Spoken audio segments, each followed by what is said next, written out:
Hallelujah. Hinirang tayo ni Kristo upang mamungang totoo bilang mabubuting tao. Oh, hallelujah. Hallelujah. Hallelujah. Hallelujah.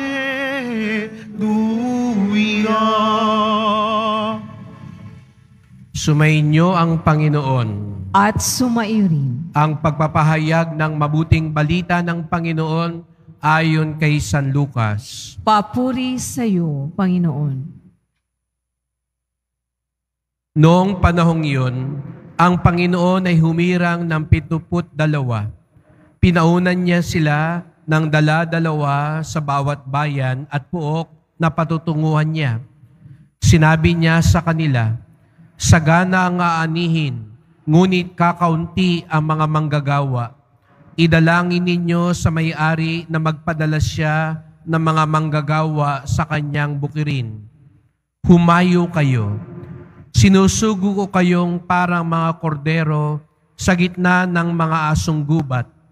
Huwag kayong magdala ng lukbutan, supot o panyapak. Huwag na kayong titigil sa daan upang makipagbatian kanino man.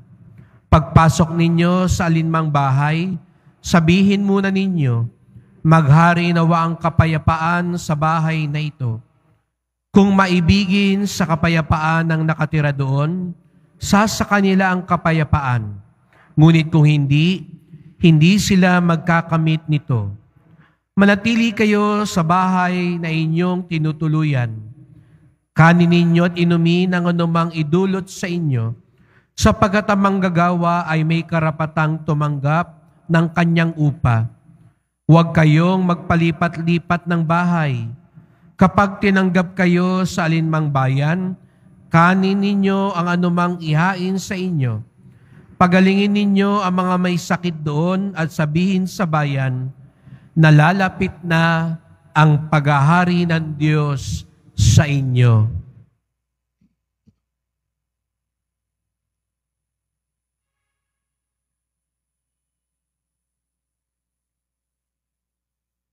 Mga kapatid, ang mabuting balita ng ating kaligtasan. Pinupuri ka namin, Panginoong Hesukristo. Magsiupo po ang lahat. Magandang umaga po sa inyong lahat at maligayang pagdating sa tahanan ng ating mahal na pong Jesus Nazareno. Binabati din natin ang mga nasa online, lalo na mga may sakit at mga nag-aalaga sa may sakit at mga kababayan, mga kadeboto natin mula sa iba't ibang panig ng bansa daigdig na nais sumama sa pagdiriwang ng banal na misa dito sa Quiapo, sa Basilica Minor at Pambansang Dambana ni Jesus Nazareno. Kapag sinabi ko ang salitang ebanghelista sa inyo, marahil ang papasok sa inyong isip ay ang kalsada dito sa gilid. At sasabihin nyo, ang ebanghelista ay isang kalye sa Quiapo. At di ko alam kung kilala nyo kung sino yung ebanghelista na nandyan sa kalsada na nakapangalan. Siya ay si Edelberto Evangelista, isang revolusyonaryo, isa sa mga unang inhinyero na Pilipino kasama ni Rizal. At siya'y lumaban sa revolusyon at napatay sa isa sa mga labanan sa Cavite. Tubong Santa Cruz si Evangelista, marahil kaya ipinangalan sa kanya ang isa sa kalsada dito. Ngunit sa simbahan, pag sinabi nating Evangelista, ito yung apat na mga manunulat ng buhay ni Jesus. Makikita nyo sa taas ng ating simbahan, yung apat na bilog, yan po yung 4 na ebanghelista. So sa simbahan, iba ang ebanghelista. Hindi siya yung ebanghelista ng Quiapo. Ang 4 na ebanghelista, San Mateo, San Marcos, San Lucas, at San Juan. At sa araw na ito, ipinagdiriwang natin ang kapistahan ni San Lucas. Kakaiba si San Lucas sa mga ebanghelista sa iba't ibang dahilan. Una po, ayon sa tradisyon, si San Lucas ay isang doktor. Kaya siya ay patron ng mga doktor, mga manggagamot. Kaya meron tayong St. Luke's Hospital. At siya dahil doktor, siya kung magsulat ay scientifico. Kaya nga sa 4, siya yung pinaka madetalye sa kasaysayan at panahon. Sapagkat gusto niyang isa-isahin at linawin ang kasaysayan din ni Jesus Nazareno. Ikalawa, si San Lucas sa 4 na ebanghelista ay hindi Hudyo. Kaya nga sa kanyang ebanghelyo ay ipinapaliwanag niya sa mga nagbabasa ang ilang mga gawain at kostumbre ng mga Hudyo. Hindi katulad ni San Mateo na kanyang iniisip, alam na ng mga nagbabasa yung mga ginagawa at salita ng mga Hudyo. Ngunit si San Lucas, isinasalin niya at ipinapaliwanag niya. Parang tayo, hindi tayo mga Hudyo. Kaya nakatulong ang kanyang pagsulat para mas maintindihan natin ang mga Hudyo.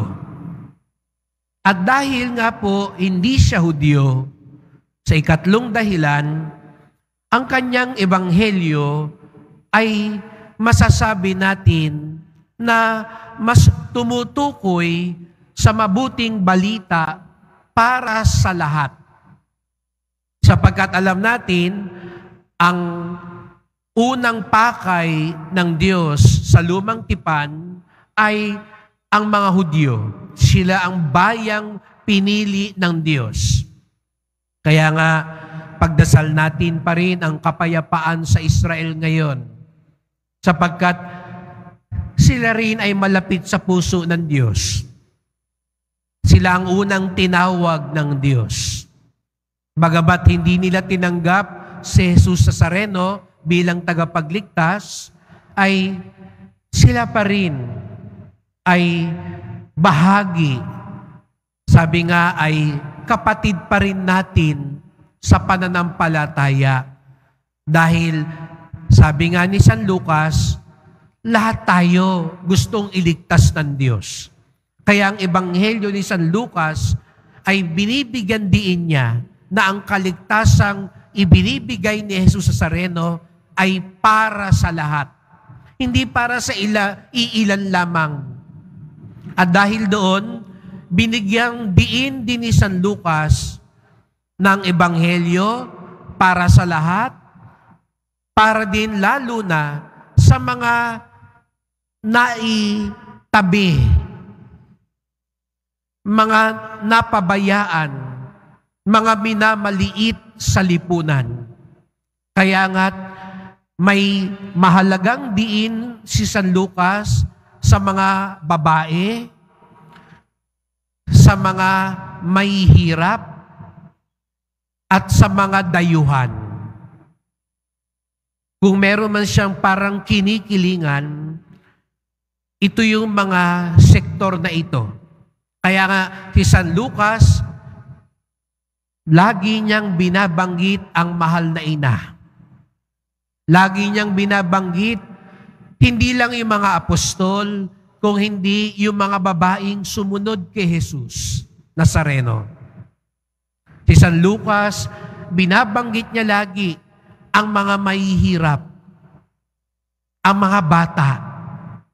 Ito yung mga minamaliit ng lipunan. Ito yung mga hindi na pinapansin ng lipunan, ang mga dayuhan.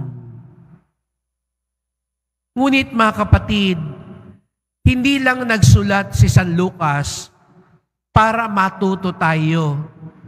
Hindi lang para sumulat ng kasaysayan. Hindi siya isang reporter o historian lamang. Sabi ko nga kanina, siya'y ebanghelista.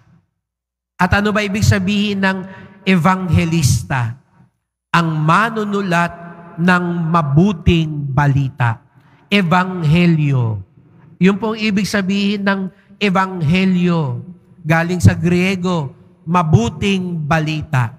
Ibig sabihin nito, hindi lang basta balita.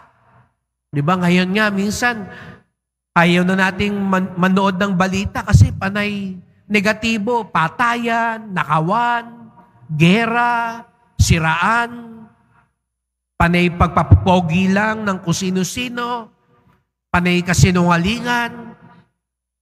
Kaya iba sa atin, nauumay na sa balita. Pero hindi lang basta magandang balita, mabuting balita. Balitang nagliligtas.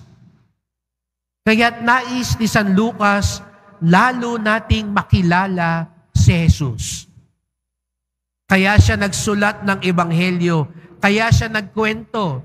Hindi siya naroroon kasama ni Jesus. Siya lamang ay naging kasama ni San Pablo. Ang mga tinanong niya ay ang mga alagad ni Jesus. Marahil dahil nakita niya maraming buhay ang binago ni Jesus.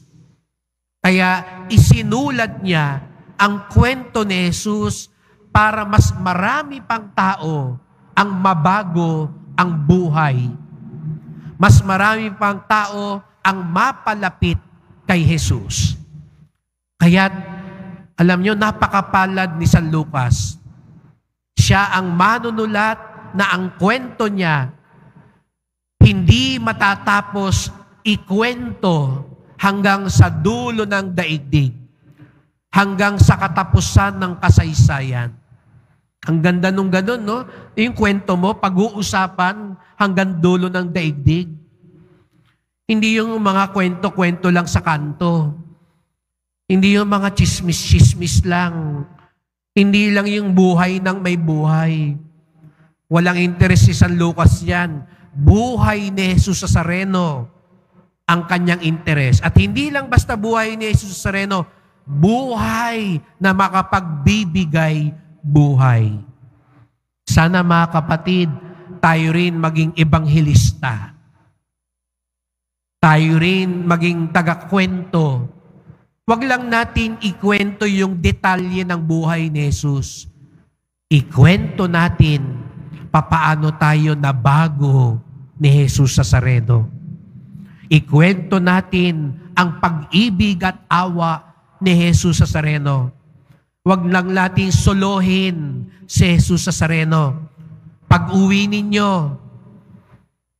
pag nakasalamuhan yung ibang tao, ikwento nyo rin kung gaano kabait, gaano mawain, gaano mapaghimala si Jesus Nazareno.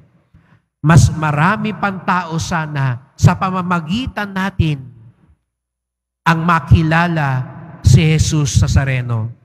Pero mangyayari lamang yan kung tunay nating kilala, kung tunay nating sinusunod, kung tunay ngang mabuting balita ang buhay ni Jesus Nazareno para sa ating lahat.